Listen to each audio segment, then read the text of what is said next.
Lo que vamos a ver en esta tercera y última parte de nuestro tema de función cuadrática es la aplicación que tiene a la realidad. Si bien nosotros ya habíamos imaginado, ya habíamos visto imágenes que podían representar en nuestra vida cotidiana una parábola, es decir, una función cuadrática, ahora vamos a ir más concreto. Vamos a ver situaciones de la realidad donde al responder ciertas preguntas vamos a tener que calcular elementos de la parábola y también analizar esa parábola. Por eso nos sirve tener bien en claro todo lo visto anteriormente. Nosotros cuando empezamos a ver el tema habíamos pensado en imágenes como por ejemplo los chorros de agua de una fuente.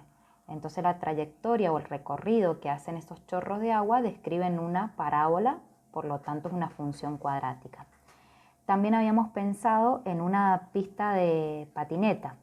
Esa pista, si pensamos en el recorrido que tiene y en la forma, también describe una parábola, es decir, una función cuadrática. Y también habíamos pensado en el deporte en vóley, por ejemplo, cuando lanzamos la pelota de un compañero a otro. Ese recorrido que hace la pelota sería una parábola, por eso también hablamos de función cuadrática. Esos habían sido algunos ejemplos iniciales como para introducir el tema. Ahora vamos a pensar en otras situaciones y, como les digo, vamos a trabajar más con números específicos. Al principio del material teórico tienen una síntesis, es decir, un resumen de las cosas más importantes que hemos visto hasta el momento con este tema y que nos va a servir refrescarlas ahora para ver la tercera parte de la función cuadrática. Entonces los dejo para que ustedes lo lean y lo tengan en cuenta, pero es todo lo que ya hemos visto. Vamos a pasar directamente a los problemas. Tenemos uno como ejemplo que vamos a resolver entre todos acá en este video y ya después sí tienen otros problemas que los van a hacer ustedes solos. Lo primero que tenemos que hacer es leer y entender el problema. Y para entender el problema me lo tengo que imaginar y llevar a nuestra vida cotidiana. Es decir, lo tengo que interpretar, tengo que saber de qué me están hablando. Entonces lo vamos a leer.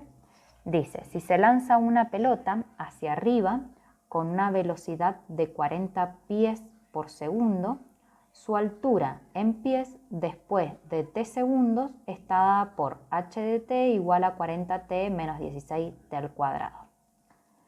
Entonces vamos a hacer varias aclaraciones con respecto a lo que acabamos de leer. Primero que ustedes ya por física saben que la velocidad es con la fuerza en la que lanzo la pelota y siempre la velocidad está dada en una unidad de medida que es distancia sobre tiempo. En este caso la distancia que utiliza, que le llama altura, está dada en pies, pero los pies es una unidad de medida más. Acuérdense que nosotros más que nada estamos acostumbrados a trabajar con kilómetro, hectómetro, decámetro, metro, decímetro, centímetro y milímetro. Pero piensen que el pie es una unidad de medida como estas que acabo de nombrar. Y la otra variable dice que es el tiempo, que está dado en t segundos. O sea que el tiempo lo describe con la variable t. Y el tiempo pueden ser días, meses, años, horas, minutos. En este caso, en este problema, está dado en segundos. En la clase virtual que tuvimos, habíamos estado hablando que las funciones se las puede nombrar o simbolizar con cualquier letra minúscula. Por lo general estamos acostumbrados a usar la F, pero en este caso utiliza la H. Y entre paréntesis se indica la variable que estamos usando, que también nosotros casi siempre hemos usado la variable X, pero en este ejemplo, en esta situación, me está usando la variable T, que ya dijimos que esa T hace referencia al tiempo en segundos. Entonces no se hagan lío con este H de T, es como si fuera F de X, y esta T que tienen acá y esta T al cuadrado que tienen acá es como si fuera la X y la X al cuadrado. Por eso justamente me doy cuenta que es una fórmula de una función cuadrática, porque la variable está elevada al cuadrado. Y esto que les decía anteriormente de la unidad de medida pie, acá abajo les he puesto la equivalencia.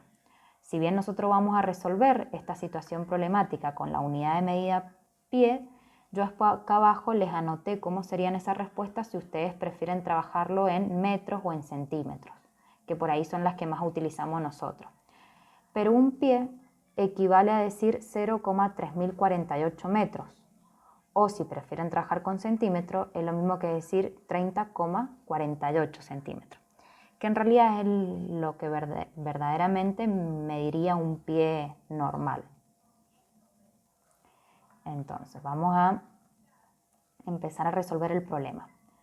Ya lo leímos, ya más o menos lo tratamos de entender, ya estuvimos diciendo qué quiere decir esa t, qué quiere decir que la fórmula de la función está escrita con h. Vamos a leer la primera pregunta. Dice, ¿cuál es la altura máxima que alcanza la pelota? Entonces, para poder responder cualquier pregunta a un problema, conviene que grafiquemos ese problema. Es decir, vamos a graficar esta función cuadrática que tenemos acá, que nosotros hemos visto ya dos formas de graficar. Una es haciéndolo en nuestra hoja, que para poder hacerlo en nuestra hoja tenemos que calcular los elementos de la parábola. Acuérdense que los elementos son sacar los ceros o raíces con la fórmula resolvente, sacar el vértice en X con una fórmula, sacar el vértice en Y, que es reemplazando ese valor que me dio el vértice en X en la función, el eje de simetría, que es el mismo valor obtenido en el vértice en X, y la ordenada al origen, que es el mismo número de C, es decir, del término independiente. Esa sería una forma. Si no, la otra forma es utilizar el programa GeoGebra.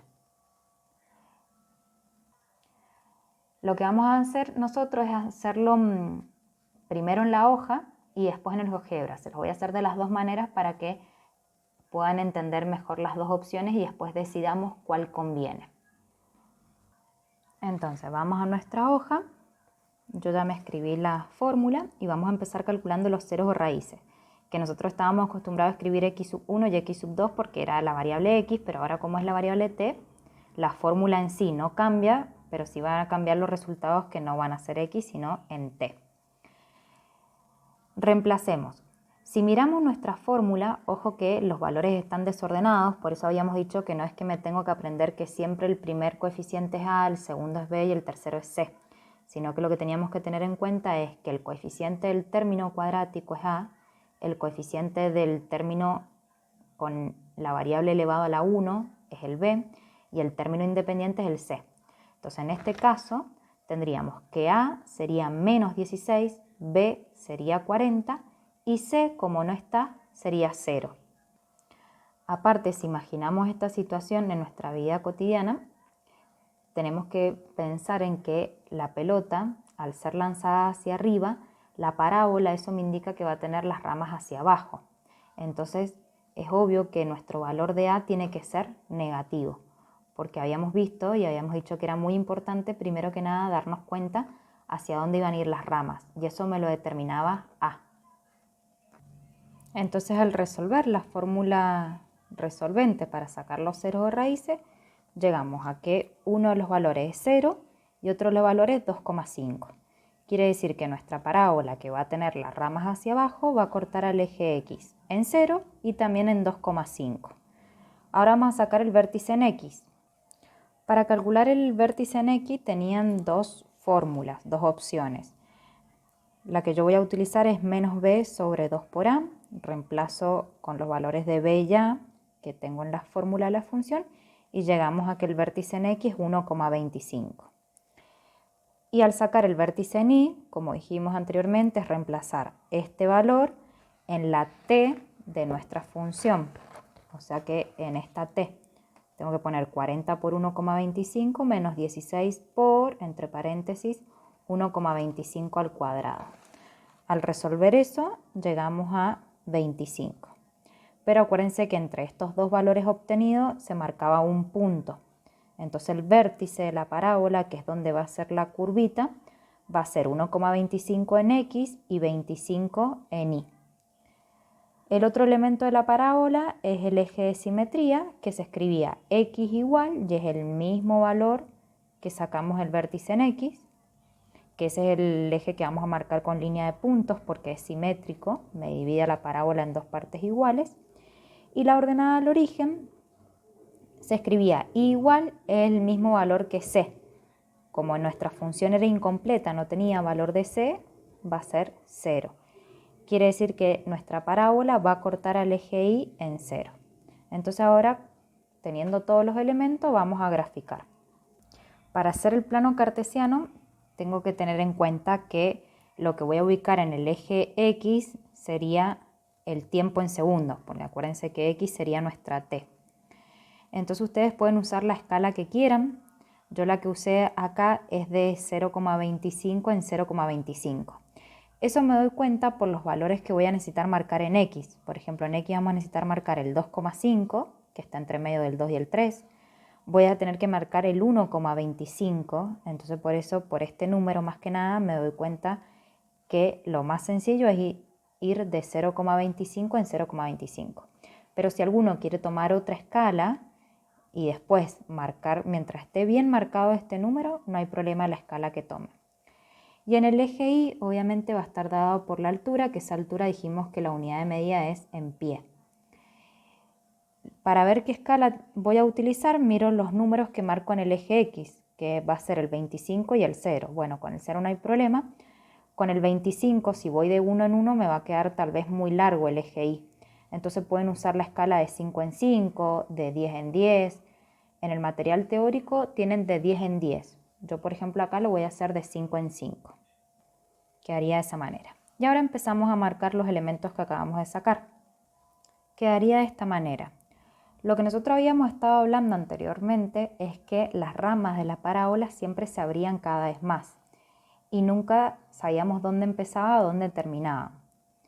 Pero ahora, como estoy trabajando con una situación problemática en especial, es decir, que conozco cuáles son mis variables, eso puede llegar a cambiar. Por ejemplo, como esta variable es en segundo, ¿qué quiere decir? De que esto no va a poder pasar para el lado negativo, porque no existe hablar del tiempo negativo. Lo mismo pasa con la altura. Cualquier unidad de medida que tomemos nunca la vamos a considerar negativa. En realidad se podría considerar alguna unidad de medida negativa cuando estoy hablando bajo nivel del mar o bajo subsuelo.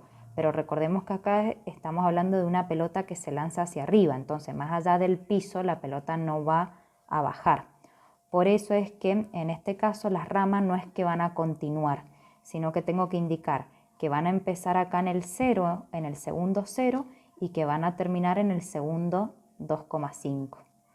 Y que con respecto a la altura va a empezar en el 0, pero más abajo de eso no. Y va a llegar hasta 25 pies. Todo eso es lo que podemos analizar, o mejor dicho, deducir con esta situación problemática en particular para graficar la parábola. Obviamente que cada parábola va a cambiar dependiendo de la situación problemática y dependiendo de las variables que me estén hablando.